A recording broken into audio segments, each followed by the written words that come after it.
Everybody is under tremendous pressure these days. And then multiply that many-fold as you get promoted. The higher you go, the more pressure you are under. But your ideas cannot exist in a vacuum. You need an entire village to carry that with you. The higher you are, the less able you are to actually touch and do anything. You're counting on other people to bring you information to execute. Power comes from many different sources. So for sure, there's hierarchical power, but there's also the power of our voices. How do we give voice to things? And a lot of that comes from there is no growth in comfort and no comfort in growth. Yet the big leaps are how careers are made and how businesses excel. So how do you master not knowing at all or feeling like an imposter? How do you have the conversations that lead to trust and, of course, excellence? How do you take charge of the things that you can control? How do you thrive outside your comfort zone? That's what this podcast is about. I'm your host, Wanda Wallace, and it's time to get out of your comfort zone. Welcome to the conversation. Let's say you've just been promoted to lead the team, and this can be at any level in the organization, from the very top down to mid-levels. How are you going to manage the power and the pressure? How do you even think about those two? And more importantly, how are you going to manage up? What are the traps that you need to watch out for, and how do you make sure that you're avoiding them so that you can be the boss you want to be? So my guest today is Sabina Nawaz. She's an elite executive coach who advises C-level executives and teams at Fortune 500 corporations, as well as some government agencies and nonprofits and academics around the world. Dozens of keynotes, seminars, conferences each year, teaches at Northeastern, and Drexel universities, 14 years of tenure at Microsoft, and she went from managing software development teams to leading the company's executive development and succession planning for over 11,000 managers and nearly 1,000 executives, on occasion advising Bill Gates and Steve Ballmer directly. And she's written for every publication we can imagine you would want to be writing for in this business: Harvard Business Review, the Wall Street Journal, Forbes, Fast Company, and the list goes on. The book we're talking about is You're the Boss. Become the manager you want to be and others need. Sabina, welcome to the conversation. Thank you so much, Wanda. All right, I have to start at the top. What are you seeing managers get wrong today as they take that next step up in their journey? Well, first of all, Wanda, they're getting a lot of things right. This book is not about how to get to the next step, but what do you do when you get there? They already know a lot and they're super successful. So this is targeted at people who are already successful and doing a great job. And it's important to take a beat and recognize that. It's also what they don't know. And there are three things that trip them up. First is that being promoted can be the riskiest time in your career. The second is that it is not power, but pressure that corrupts you. And thirdly, when that happens, when your response to pressure then shows up negatively to the people who work for you, the higher up you go, the more promoted you get, the less you know. In other words, power clouds over genuine feedback. So you won't know you're screwing up until it's too late. All right. I don't disagree at all. But I'm curious that you say when you've just been promoted, regardless the level, it's the riskiest time in your career. Why? Because once we get promoted up the management chain, it's no longer about just what are our strengths and how do we shine in those strengths. It's how do those strengths get viewed from the other side of that power divide. Because the higher you go, the more there is a gap between you and others power-wise. So if, let's say, you're very calm, that may suddenly show up as disinterested. You're very strategic. Is this person a little manipulative? Of course, attention to detail becomes micromanaging. Whether or not you are those things is beside the point. That's how it's going to be seen. And because power creates this distance, it's hard for you to know that's how it's being seen. You're going to come in strong and hot, playing to those strengths and damaging the very things you're trying to achieve. It's interesting. Certainly in my coaching, I see the same thing I'm sure you do in all of your coaching, is that people's intention is one thing, but how it's perceived through the organization is not necessarily aligned with that intention. And when you finally get an executive to get the feedback and pay attention to it and go, they're shocked. Like, people knew me for 20 years. How could they think that I'm being manipulative? They know better than that, or some other variations on the theme. So I think it's interesting that you say this power distance, the power gap, if you will, creates a different perception, different set of expectations, a different attribution of reasons all along. Okay? So power gaps. All right. So that's one, you say. So getting promoted is the riskiest because people are going to perceive you differently. But then you say pressure corrupts, not power. Explain that one. It's the higher you go, the more pressure you are under. Everybody is under tremendous pressure these days. And then multiply that manyfold as you get promoted. All our best intentions aside, we forget those because we're under the gun. And we buckle down, we compartmentalize, we get narrow in our view, we have the task right in front of our nose, and that's what we want to work on. All of those things get in the way of then noticing what's going on around us. How are people taking what I'm saying? Are they clear? How does it land on them? Have I taken a moment to connect with them? We go, that'll happen in time. I mean, this happened to me personally. I saw that. And guess what?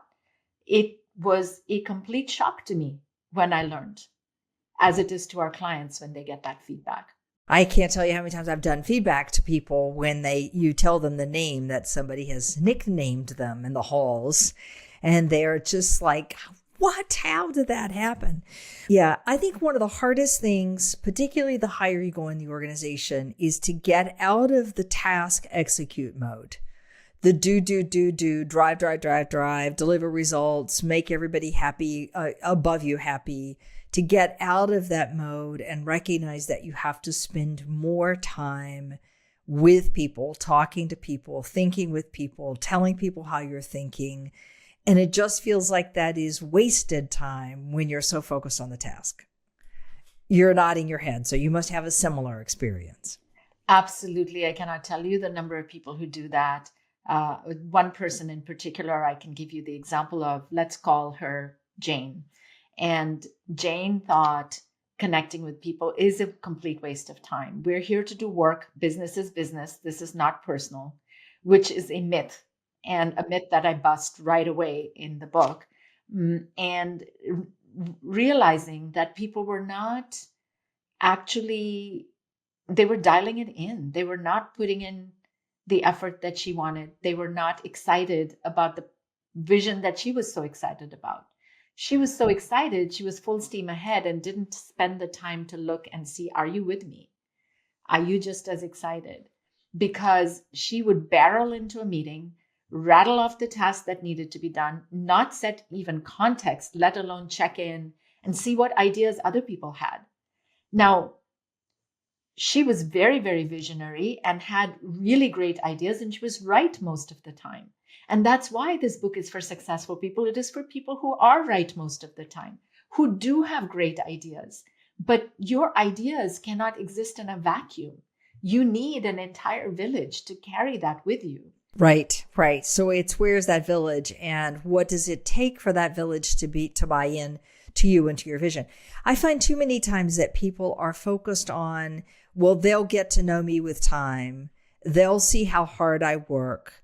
They'll know that my vision and strategy and assessment is correct. And that is what will create followership. All right.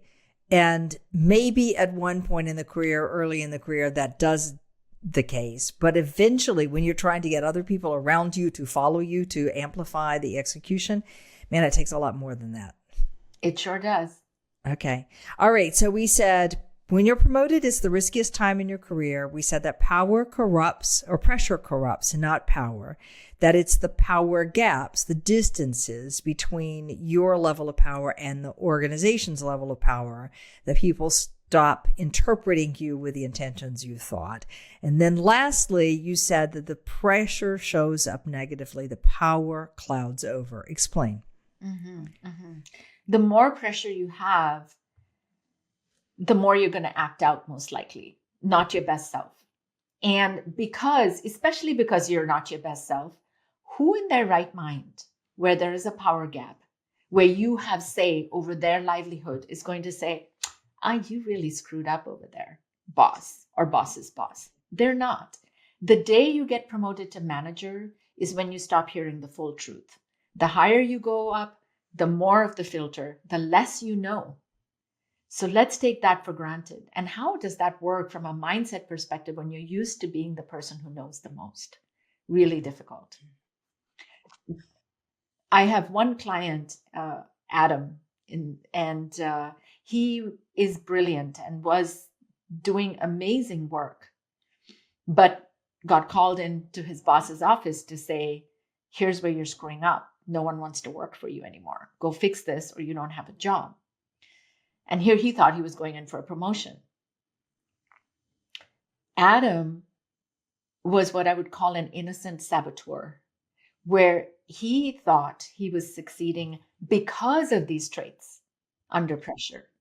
He was making jokes, he thought, to lighten the mood, but it was actually really demoralizing for people because he was talking down to them. He was using sarcasm to motivate people. So there were all these things he was doing with the best intent, but they were backfiring. And then because of that power gap, no one was telling him. Right. I don't know a CEO who doesn't talk about how hard it is to know what's actually going on, that people stop telling you the truth. And in fact, I know CEOs and very senior executives who make it a habit of reaching multiple steps below into the organization, way down, where someone has no skin in the game to not tell you. And he said, that's the only way I know what's going on in the organization. I probably spend, a day, a month just talking to people who are much junior than I am, because then I know what's really working and what's really not working, what messages are getting through. All right. I have to go back to one other thing you said. Business is not personal. You said that's the biggest myth and one you bust straight out. So tell us this myth. Business is personal after all? It is, after all, personal, because we are not just thinking beings. We're not Data on Star Trek. We have emotions and we make decisions based on our emotions and use our logic to justify those decisions. One example is this person who headed up an organization that got acquired by another organization. And his strategy was to tell people, don't worry. And I thought I told him that would be the exact wrong thing for you to do. Because the minute you tell someone not to do something, they're going to wonder why. Oh, I wasn't worried before, but maybe I should be. Oh, why is he saying don't worry? What's coming up next? Reorgs? We're going to be sitting ducks. I better put out my resume right now. So first of all, that causes more reassurance, causes more anxiety than less.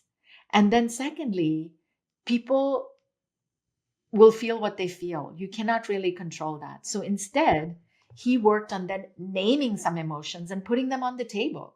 Now he did not look like this clueless person who was just trying to do toxic positivity and had a bead on what people might be going through. So he said things like, I understand. This might be worrying. This might be concerning. Some of you might be worried about your jobs. Some others might be worried about your research. Some of you are confused about roles and responsibilities. Let's talk about that. Okay. So actually naming the emotion that's going on, not in a way of, I know you are feeling, but I can imagine you might be feeling. Some of you might be thinking this, but naming it so that, and people responded positively to that. They saw that was a good sign. They felt seen and heard and understood. Okay. There is, I say this to people all the time. I mean, half, not all, but half of this emotional intelligence piece is to be able to name the emotion that I'm experiencing and that ask about the emotion you're experiencing. So I can't name it for you, but I can at least acknowledge it or recognize that it might be there. And there you go. All right, power gaps and pressure pitfalls. All right, so we've talked about power gaps in terms of the gap between the level you have of hierarchical power and the level some other people in the organization have. What do you mean by pressure pitfalls? Pressure pitfalls are the traps that we fall into under pressure, and the ways in which we generate pressure on ourselves. Look, most of the pressures are coming from outside, and many of those we don't have any control over. So success is not being pressure free, it's about being pressure proof. How do you get on top of those things? And it's not about getting a personality transplant. It's not about going on a 3-week retreat. It's about applying some simple tools that can turn that pressure tide around. So such as, what kind of tools do you apply? Well, there are several. One of them is the time portfolio. The time portfolio. So we all say time is our most precious resource. And then we go down the rabbit hole on TikTok. So how do we become more strategic about the time we're spending? One way is to treat time, our most precious resource, just like you would manage any other resource, as a portfolio. Look at the big chunks of time you are spending on things at work, identify those, write down roughly the relative percentage of time you're spending on each. By the way, many of my clients end up with more than 100%. So, when we're talking percentages, it needs to add up to 100. Now think about, so one of my clients, for example, she was spending about 25% of her time in emails, Slack channels, Teams messages, communications. Did not want to do that. She wanted that to go down to about 15%. So the next bucket is what's your aspired percentages, again, adding up to 100. And then the second mistake would be to try to go from 25 to 15 overnight. So create an intermediate space. So let's say I'm going from 25 to 23 in the next 6 months. And what's one action I'm going to take to change that? I might turn off notifications. I might work offline from time to time. So those would be some concrete actions, as opposed to saying, oh, I'm just going to do less email. Tie it to smaller, realistic goals with a specific action. Right. Yes. I don't know anybody. I can't seem to start a conversation with anybody at any level, in any organization, in any country in the world, where whatever the topic becomes, it turns immediately to the pressure people are feeling and how to get on top of the calendar, the demand, because it's the demands. It's the constant changes, the demands on time, the fear that I'm going to miss out on something if I don't do da-da-da-da-da. There's just enormous pressure there. And we can talk about time and time management for forever, but the only one who's going to control it is you. So you've got to figure out how to deal with that and how to not let that pressure get under your skin. Because once you let it get under your skin, that's when all these negative behaviors start to come out, whether you're aware of it or not aware of it. So fair enough. All right. I want to talk then, I want to shift for a minute, and we can come back to this one too as well, but I want to shift for a minute to talk about this whole notion of managing up, because in the pressure pits of the world, what I hear from most people is, yes, but my boss is demanding. My boss wants an immediate answer. My boss wants me to respond to email or to Slack or to whatever instantaneously, or my boss's boss. And the pressure often comes from this need to manage up. So how do you get people to think about managing up? So true, Wanda. So much pressure comes from managing up. And at least half of that are stories that we've made up in our own heads. Have we taken the time? We assume when a manager says, when can you get this to me? Maybe the manager is intending to empower you and say, take the time you need, tell me a reasonable time frame. But you might interpret that as, there goes my weekend, I've got to do this. So are you actually clear about the facts? as opposed to the interpretations or assumptions you have made. Asking your boss, use numbers. On a scale of 1 to 10, how urgent is this? On a scale of 1 to 10, how important is this? Things like that. By when would you like this? Most people are surprised when they ask the by when would you like this question, that the timeline is almost always longer than they thought. But also it helps when it isn't longer than they thought. They know which ones are truly urgent rather than making everything a crisis. So instead of making up stories in your head about, I need this immediately, this is most important, drop everything else, first check and ask that question. Right. Okay. True for customers too, by the way. Absolutely. Frequently, we assume customers wanted it yesterday, and it's not necessarily the case. So, absolutely. Okay. All right. So I'm going to stop and ask, how important is this? Is this more urgent than anything else? When do you need this by? One of my favorite questions to ask, Sabina, is how accurate do you need it? Nice. Because sometimes managers just want an approximation. Yes. And they don't really know how much effort it takes to get 100% accuracy. And so, can you give me an approximation in an hour, or are you going to spend 24 hours giving me the details? Oh, I don't need the details. But that accuracy trade-off. So do you find that as well? Or do you have other tips? I think that's brilliant because there's so much desire to be perfect as well and all buttoned up.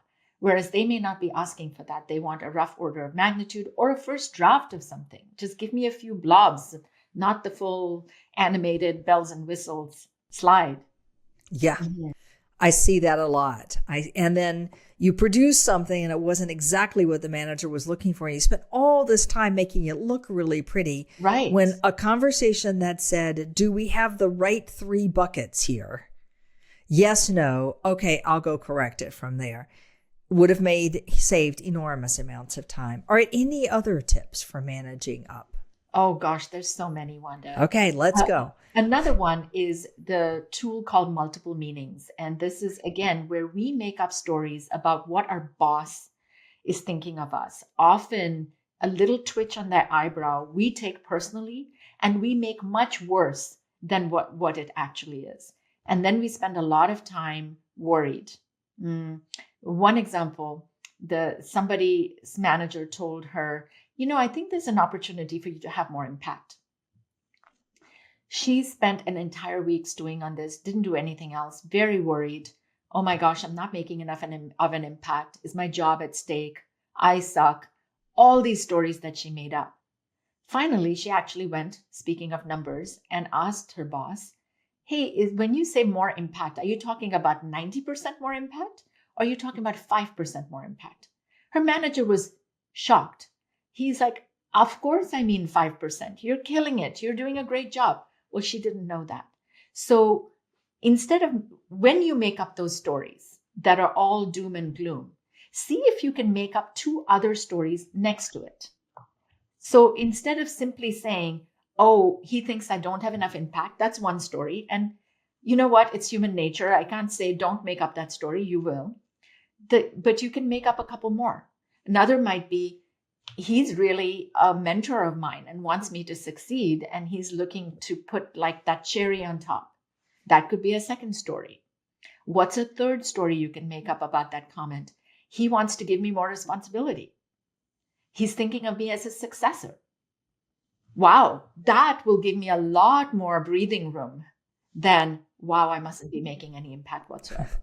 Yeah, I love that. I can't tell you how many times we see this. I know you see it all the time. And it doesn't matter seniority. We do this everywhere. This assume the worst possible interpretation without stopping to think, what are the other interpretations? Exactly. So anytime you find yourself making a dire prediction, pop up 2 other stories. That's okay. Multiple meanings in action. And multiple meanings in action. I like that. Okay, so we have time portfolio kind of management. Where am I spending my time? How am I spending my time? What's important in my time? I have asked my manager what they really need, really want, how urgently.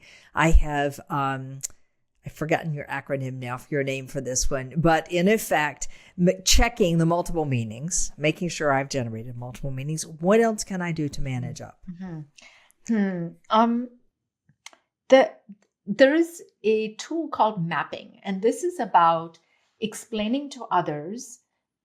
It goes hand in hand with multiple meanings, is explaining to others how you like to work in plain English. So with your manager, perhaps saying, hey, when I present an idea and I see you look off sideways over there, or I see you get a frown on your face, what does that mean? Is that your thinking face? Is frowning your thinking face? So one, you can assure yourself there, but you can also create a map for yourself. So for example, you could tell your manager, I prefer to do things in increments. Instead of giving you a full product at the end, is it okay if we set up 2 checkpoints? Because then I can get your feedback and incorporate this along the way. So that's my preference. Can we do it this way? Here's the action I'm requesting. What else is your preference? You might say, this was something somebody said, they had a learning difficulty. It was hard for them to process a big, long email. And the manager used to overnight send them 10 things in one email. And his request was, will you please break it down, or know that it takes me a long time to process a big chunk of text. So I might do that sequentially back to you. I may not be able to get you a whole chunk back. So what are your preferences in terms of your physical affect, your work preferences, whether you like humor or not, whether you do chit chat or not, and what are your managers? Getting clear on the mapping of both of you can be a tremendous help in not making up those dire stories, and also greasing the wheels of efficiency as you work with each other. Right, right. I don't know why more people don't do this, Sabina. Okay, so you might do it day one, but at least a couple months in with a manager, you should sit down and evaluate. I have been doing X, Y, and Z. Is that what you like, or do you like something else? Or, hey, I noticed you've been doing this. I work much better if you could. Your manager may say no, but at least you kind of have the conversation and you know what you're doing, whether it's working or not. Yes. Your manager wants you to do your best possible work. Yeah, no manager wants to sabotage you, right? Right? There's sabotaging themselves if they're sabotaging you. That makes no sense to me. How many times have we heard that story? Okay, so let's talk about the one that scares most people to death, Sabina. That is when I have to tell a manager no.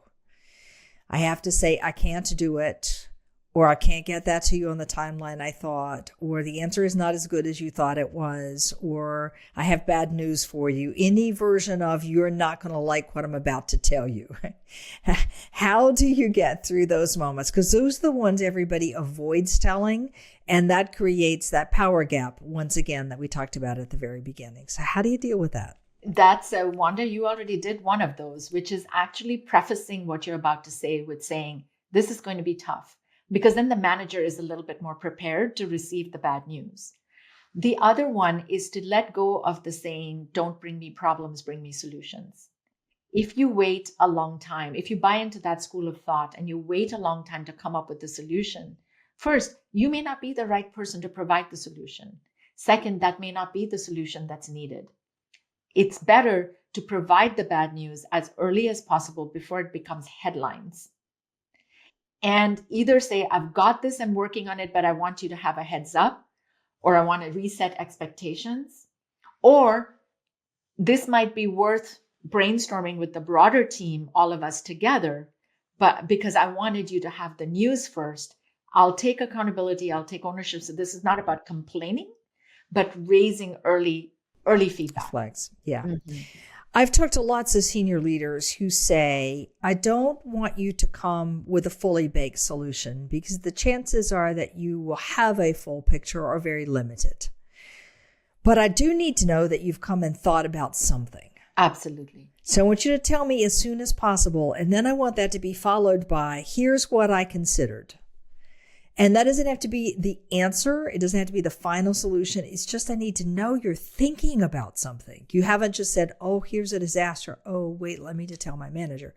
So we assume that means go fix it and then tell me you fixed it. It doesn't. Frequently, managers want to help with those solutions. Correct. Exactly. Yeah. And what's the adage that we hear so often anymore? I'm not going to fire you for telling me bad news. I'll fire you from withholding bad news. Yes. Yes. Great.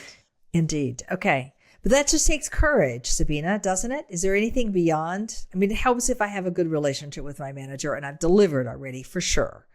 But isn't it just come down to courage? Courage and actually some tactics as well. So if you were to do that mapping exercise that we just talked about, you could actually discuss, how does each of us like to deliver and receive bad news? Do you want an early heads up?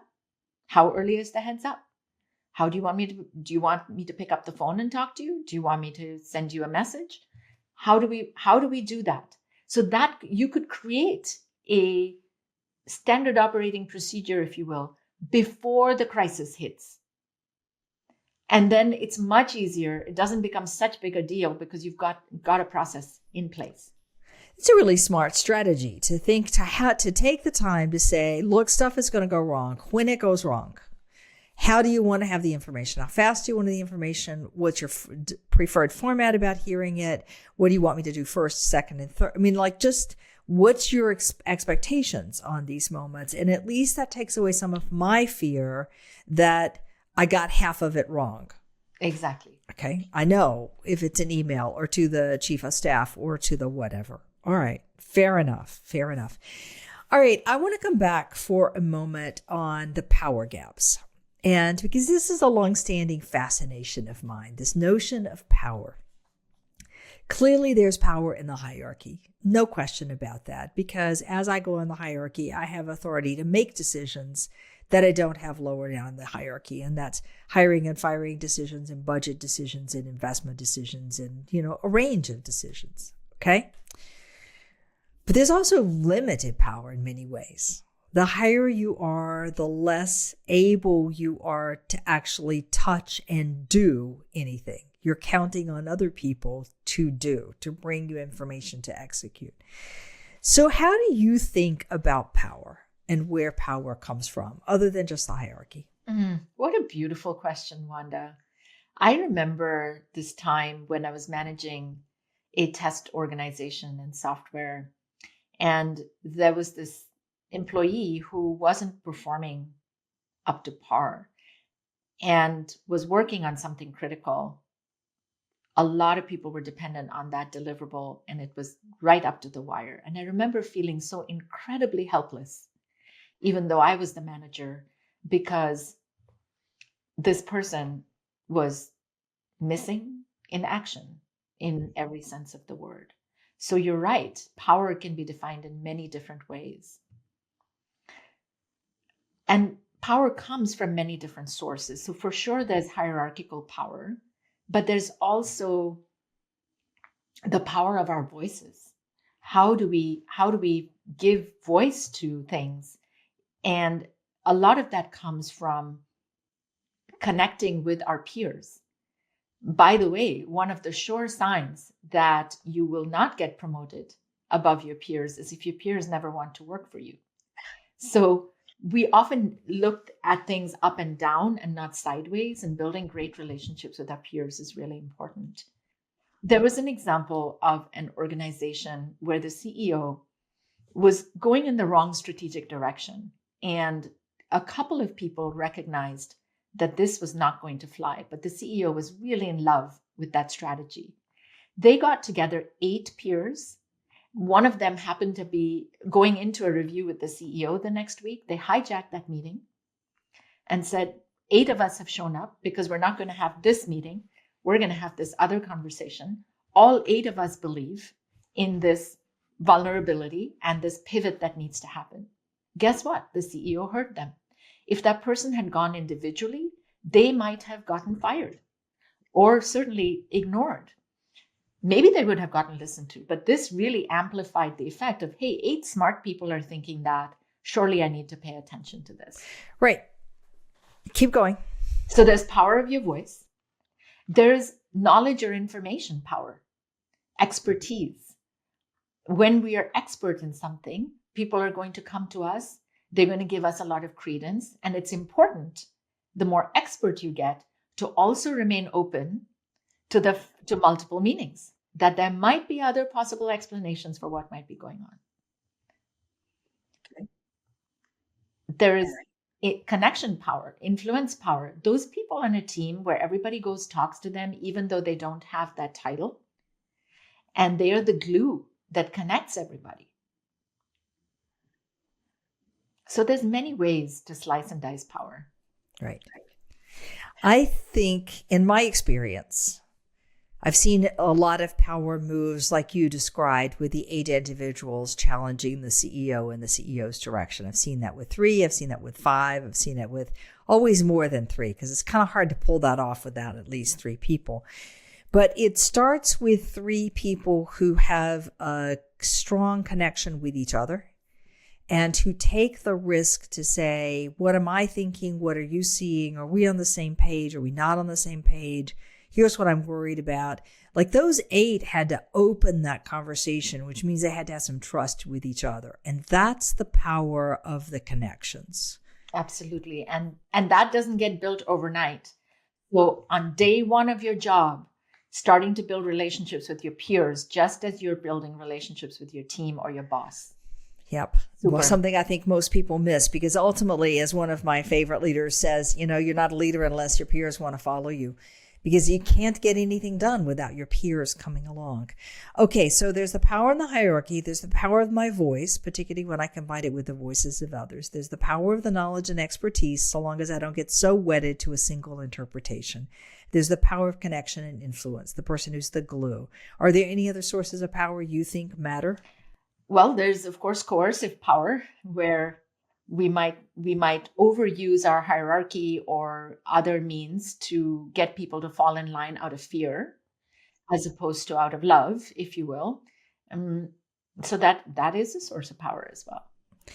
Yeah. And do you see that? I mean, I always believe that backfires when I use coercive power. What's your experience, though? Yeah, I think it depends on what you want done. If you need somebody to just simply go from point A to point B stat and ask no questions and get it done because it's a life or death situation, for example, you might have to use that.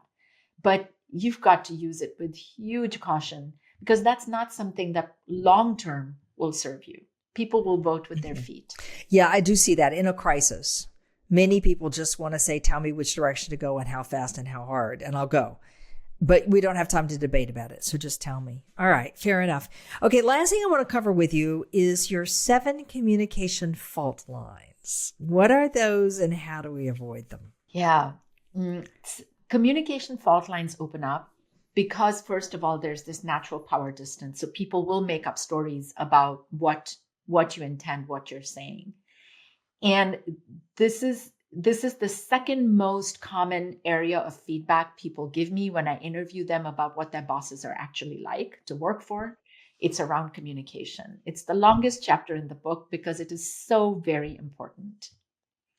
A few of these, one is this notion of uneven feedback, that we tend to, as bosses, only give the corrective feedback, not the positive feedback. And research shows, at least in couples research, for example, that the ratio of positive to corrective has to be 5-1 for someone to perceive it as 1-1. I'm guessing it's similar when it comes to a boss and an employee.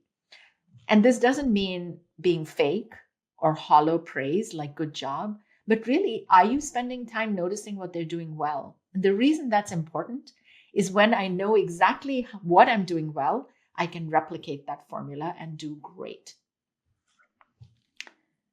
I can keep going, but there's a lot of them. So, that's I'd love to hear more of them, but you're right. We do always zero in on, for some reason, what's wrong as a manager, as opposed to what's right. Because the single highest motivator, the biggest inspiration you can get for somebody is to tell them what they're doing right, because they will double down on that. And if that's the behavior you want, double down on it is that is a really good thing. So Stephen Covey says, if you want to motivate people, you want to inspire people, catch them doing something right. I love that phrase, catch them doing something right. So I agree with you. And I am the world's worst at actually implementing it, just for the record. You can ask any of my staff ever. They will say, yes, that's true. All right. And Wanda, that's something you can address by adopting a little micro habit. At the end of every day, putting a note on your calendar to say, can I reflect on the day and send a genuine piece of positive feedback to somebody today. It can be something really minor, but that habituates it. Right, right. I know many people who would go every day, no way. Okay, but at least once or twice a week would be a really good formula. And that's fine. If you do it every day, if you at least ask yourself that every day, you will start to get more in the habit of catching people doing something right. Right. Right. We way underestimate how much people need it and how frequently they need it. Okay. So uneven feedback is one fault line. What's the second one? Another one, my favorite, is the past experience divide, which is, well, back in my day, or in this other group that we were in, or in this other organization that I was in. When I meet an executive who has just been hired into a new organization, I often talk to them about the kiss of death is to refer to your past organization. It's about as appealing as talking about your ex on a first date. So you really want to, of course, you're going to bring in that experience. That's why you were hired. You just don't have to rub people's noses in them, first of all. Second, maybe get a little curious because maybe these people have already done those things as well. So why don't you start by asking and finding out what they're doing? Yeah, fair enough. Oh, boy, we see that one a lot. Okay, just because I can't resist, give me one more of the fault lines. I ask people, this is about unspoken messaging. As we all know, I'm sure you see this in your work a lot, Wanda. We transmit so much information that's not spoken. And I counsel my clients to arrange their faces before they start any conversation. What is the tone and affect that you intend to communicate in this meeting? If you're really disturbed about something and you want people to wake up and pay attention and address a challenge, don't go in smiling. If you really want to look for what they have done well and you're frowning the whole time on the other side, that's not right either. So pay attention to what your face is transmitting because believe me, everybody has their eyes on your face. Absolutely. And interpreting it, as you said earlier, whether you meant it that way or not at all. I will tell you, the fastest way to learn to adjust your face is to do a recorded podcast where the entire world sees how you look on a Zoom screen or other screen for an hour. And then you know, okay, I've got some correction here to make. It's a great way to know it. All right, Sabina, much more to talk about. I think there's so many tips in this one. One of the things that I really like is recognizing the pressure pitfalls, because the higher you go, the more the pressure and the power gaps, so that the higher you go, the more distance there is between you and the people below you and the organization as a whole, because there's many people below you. And recognizing how much those can get in your way of getting information, of getting people to understand what you're thinking, why you're really thinking it, of you bringing out your worst side of yourself as opposed to your best side of yourself, and so on.